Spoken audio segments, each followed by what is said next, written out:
ನಾನು ನೋಡಿದಂಥ ಒಂದು ಜಾಗ ಹೇಳ್ತೀನಿ. ಅಲ್ಲಿ ಹೆಂಗಿದೆ ಅಂತಂದರೆ ಫುಲ್ಲು ಸುತ್ತ ಇದು ಗಿಡಗಳು ಪಾರ್ಥೇನಿಯಂ ಎಲ್ಲ ಬೆಳ್ಕೊಂಡ್ಬಿಟ್ಟಿದೆ.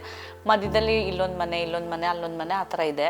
ಅಲ್ಲಿ ಚಿಕ್ಕ ಮಕ್ಕಳು ಓಡಾಡ್ತಾ ಇದ್ದಾರೆ. ಅಲ್ಲಿ ಹೆಂಗಿದೆ ಅಂದರೆ ಕೆಳಗಡೆ ಎಲ್ಲ ಇಷ್ಟಿಷ್ಟು ಹತ್ರ ಗಿಡಗಳು, ಕೆಳಗಡೆ ಹಾವಿದ್ರೂ ಗೊತ್ತಾಗಲ್ಲ, ಏನೂ ಇಲ್ಲ. ಆ ಮಕ್ಳು ಹೆಂಗೆ ಅಂತಂದ್ರೆ ಸ್ಕೂಲ್ಗೆ ಹೋಗಲ್ಲ, ಮನೇಲಿ ಲೈಟ್ ಇಲ್ಲ, ಕರೆಂಟ್ ಇರಲ್ಲ. ಬೆಳಿಗ್ಗೆ ಹೊತ್ತು ಮಾತ್ರ ಲೈಟ್ ಇರುತ್ತೆ, ಮಾಮೂಲಿ ಬೆಳಕಲ್ಲಿ ಇರ್ತಾರೆ. ನೈಟಲ್ಲಿ ಅದೇನೋ ಒಂದು ಚಿಕ್ಕದು ಒಂದು ಲ್ಯಾಂಪ್ ತರ ಏನೋ ಒಂದು ಹಚ್ಕೊಂಡು ಮನೇಲಿ ಇರ್ತಾರೆ. ಸುತ್ತ ಸೊಳ್ಳೆಗಳು.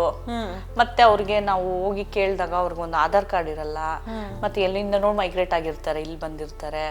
ಸೊ ಇಲ್ಲಿ ಸ್ಕೂಲಿಗೆ ಕಳ್ಸಿ ಅಂತಂದ್ರೆ ಅವರು ಏನ್ ಮಾಡ್ತಾರೆ, ಇಲ್ಲಿ ಸ್ಕೂಲಿಗೆ ನಾವು ಇವಾಗ ಇಲ್ಲಿ ಕಳಿಸ್ತಾರೆ ಅನ್ಕೊಳ್ಳಿ, ಫಸ್ಟ್ ಸೆಕೆಂಡ್ ಸ್ಟ್ಯಾಂಡರ್ಡ್, ಅವ್ರು ಮತ್ತೆ ಬೇರೆ ಕಡೆ ಹೋಗ್ತಿರ್ತಾರಲ್ವಾ, ಮೈಗ್ರೆಂಟ್ಸ್ ತರ.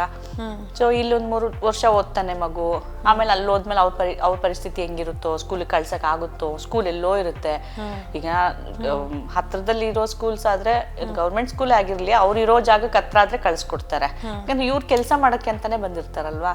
ಸೊ ಈ ತರದೆಲ್ಲ ಚಾಲೆಂಜಸ್ ತುಂಬಾ ಇತ್ತು ಮೇಡಮ್. ನಾನು ಅದನ್ನ ತುಂಬಾ ಚಾಲೆಂಜಿಂಗ್ ಆಗಿ ತಗೊಂಡು ಅವ್ರಿಗೆಲ್ಲ ಆಧಾರ್ ಕಾರ್ಡ್ಸ್ ಎಲ್ಲ ಮಾಡಿಸಿ, ಅವ್ರು ಇರೋದಕ್ಕೆ ಆ ಓನರ್ ಜೊತೆ ಮಾತಾಡಿ ಆ ಒಂದು ಪರಿಸರದಲ್ಲಿರೋ ಗಿಡಗಳನ್ನೆಲ್ಲ ತೆಗೆಸಿ ಅವ್ರಿಗೆಲ್ಲ ಸ್ವಲ್ಪ ಒಂದು ತಕ್ಕಮಟ್ಟಿಗೆ ಬೆಟರ್ ಮಾಡಿ ಕೊಟ್ಟಿದೀವಿ. ಅದೊಂದು ನನಗೆ ಖುಷಿ ಇದೆ. You've come this far, so why stop now?